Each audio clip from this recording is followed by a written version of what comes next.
এই দাউদের জন্য শত শত টাকা নষ্ট করেছে। ব্যাটারির পানি আর শিক্ষাকে দাঁড়ায় ফলাইছেন, দাউদ আপনার ভালো হয় না।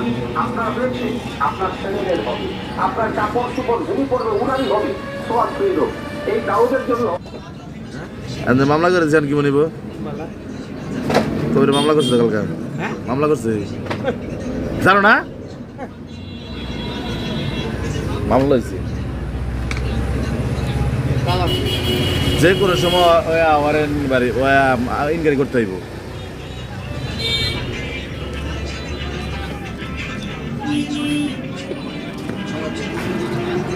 কাল গভীর দোকান বন্ধ